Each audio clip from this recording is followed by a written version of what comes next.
दोस्तों नमस्कार। आप सभी का आपके अपने YouTube channel KR exam warrior में आप सभी का स्वागत और अभिनंदन। देखिए साथियों, काफ़ी सारे विद्यार्थी वरिष्ठ अध्यापक भर्ती परीक्षा को लेकर जो मांग कर रहे थे कि फॉर्म रीओपन होना चाहिए या फिर एग्ज़ाम डेट आगे जानी चाहिए, यानी फॉर्म रीओपन होंगे तो एग्ज़ाम डेट आगे जाएगी, वो तो है ही। लेकिन उसको लेकर काफ़ी सारे विद्यार्थी मांग कर रहे थे सरकार तक अपनी बात पहुंचाने को लेकर, तो उसको लेकर अब तक कोई निर्णय नहीं आया है। लेकिन इस वीडियो के माध्यम से मैं बात करूंगा कि आज उन विद्यार्थियों के द्वारा कोर्ट में याचिका दायर की गई है, तो क्या कुछ मामला है उस याचिका का और क्या कुछ संभावनाएं आगे बन रही है, इन सब को लेकर अपने इस वीडियो में बात करेंगे। तो आप वीडियो में अंत तक ज़रूर बने रहिएगा। देखिए यहाँ पर डेट आप देख सकते हैं 30/2026 डेट है 10:58, यानी 11 बजे ये याचिका ऑनलाइन दायर की जाती है। तो ऑनलाइन ये यहाँ पर आप देख सकते हैं इन्होंने याचिका दायर की है। फिर यहाँ पर देखिए ये वो इनको जो नंबर दिए जाते हैं वो है URN नंबर अब तक इनके नहीं आए हैं। रजिस्ट्रेशन डेट नॉट रजिस्टर्ड, यानी अब तक कोई केस रजिस्टर्ड नहीं हुआ, यानी इनको अब तक डेट वगैरह कुछ भी नहीं मिली है। सिर्फ और सिर्फ फाइल दायर की है, यानी अब तक ऑनलाइन किया है। और आगे आप देखिए, और फिर यहाँ पर देखिए कुलदीप M नेहरा है, कुछ ऐसा लिखा हुआ है, और राजस्थान स्टेट ऑफ राजस्थान, और हरेंद्र नील वकील है। बाकी देखिए कोर्ट फीस 0 लिखा हुआ है, फिलिंग ऑन 6, और नेक्स्ट एप्लीकेशन वगैरह ऐसा कुछ लिखा हुआ है। तो कुल मिलाकर ये बात है कि आपके जो है आपकी जो ये मांग थी कि याचिका दायर कीजिए, याचिका दायर कीजिए, तो याचिका यहाँ पर दायर करने का ये प्रोसेस आपका हो गया है। यानी आपका जो यूँ कहें कि 5-6 स्तर होते हैं, जिसमें पहला स्तर यहाँ पर हो गया है आपका। और अब आपके इसमें क्या हो सकता है, यही होगा, सभी विद्यार्थियों को कहा जाएगा यहाँ पर देखिए हमने याचिका दायर कर दी है, तो आप फटाफट पैसे जमा करवाओ, और जिसको भी शामिल होना है वो आप नंबर वगैरह दो, एप्लीकेशन नंबर नाम वगैरह आपसे लिए जाएंगे, क्योंकि ऐसे तो आप सभी को पता है काम होता नहीं है। तो यहाँ पर सभी से पैसा लेने का प्रयास हम करेंगे। आगे फिर अपन देखेंगे इसमें क्या होता है कि आज हो गया है मंगलवार, यानी इस सप्ताह में अपन देखें तो 3 दिनों का अब टाइम है। बुध गुरु और शुक्र, शनिवार को कोर्ट नहीं खुलते हैं। बुध गुरु और शुक्र 3 दिन है।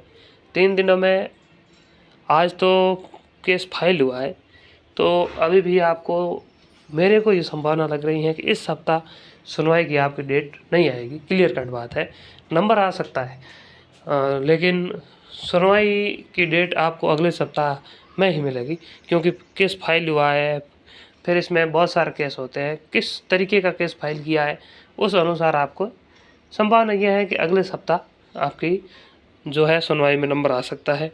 अगले सप्ताह जैसे नंबर आएगा तो पहला प्रयास, कोर्ट हमेशा पहला ही निर्णय यह देती है, चाहे किसी भी तरह का अगर प्रतियोगी परीक्षा से संबंधित आप केस दायर करते हैं, तो उसमें सबसे कोर्ट ये निर्णय देती है कि जो भी एजेंसी परीक्षा करवा रही है उसे जवाब तलब करेगी कि आप जवाब दीजिए, आपने इस तरीके का मामला क्यों किया है, और विद्यार्थी ये मांग कर रहे हैं, क्या कारण है, आपके पास क्या है, आप अपना सबूत पेश कीजिए। तो RPSC से जवाब मांगा जाएगा अगले सप्ताह, यानी 6 तारीख के आसपास।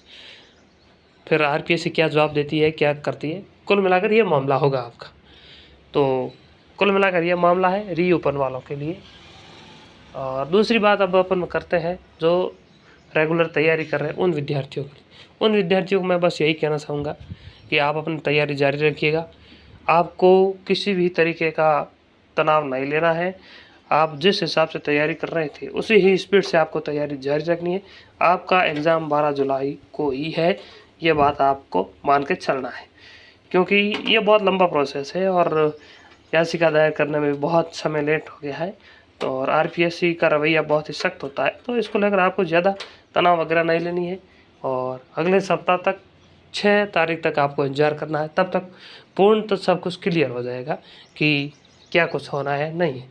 आपको यही संभावना लेकर चलनी है कि आपका जो एग्ज़ाम है वो सही समय पर और 12 जुलाई को ही हो रहा है। तो कुल मिलाकर इस तरीके का कुछ ये मामला है, यानी याचिका वाला मामला आप देख सकते हैं। यहाँ पर विद्यार्थियों ने दायर कर दिया, और याचिका दायर करना उनका ये मौलिक अधिकार है, वे कर सकते हैं। लेकिन जवाब मांगना वगैरह इसमें कम से कम अगर मान के चलें अपन तो 7-8 दिन का समय तो लगता ही लगता है। जैसे अपन माने कि थर्ड ग्रेड में एक याचिका लगी थी 11% डिलेट को लेकर, तो उसमें देखें तो अभी भी उसमें समय हो गया है कम से कम 10-15 दिन, और उसमें भी किसी जो केस था किसी भी केस का अब तक नंबर नहीं आया है। तो आप मान के चलिए कि कितना टाइम लगता है।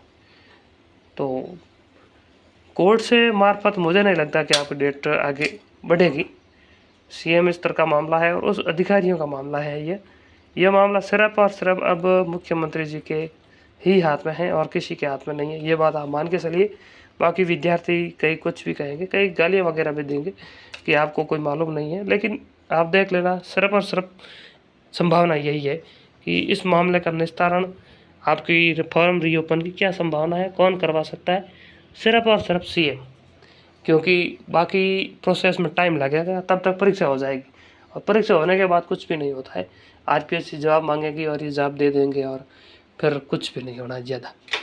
कोर्ट की बात कितनी कौन मानता है, आप सभी को पता है। सरकार ने कितनी मानी है, कोर्ट ने 2-3 बार बोल दिया है आपको 31 जुलाई तक पंचायती राज चुनाव करवाने, कितने करवाए आप मुझे बताइए। और कोर्ट ने फॉर्म रीओपन एसआई में बोला कितना हुआ। तो ये कुछ भी नहीं है, ये सब सरकार पर निर्भर है, सब सरकार पे ही होता है। तो कुल मिलाकर ये मामला है। जो पढ़ रहे हैं उन साथियों से भी मैं यही कर रहा हूँ, आप लंबे समय से तैयारी कर रहे हैं, आपको किसी भी तरीके का तनाव नहीं लेना है। जिस स्पीड से तैयारी कर रहे थे उस स्पीड में आप लगे रहिए, आपका एग्ज़ाम सही समय पर ही होगा।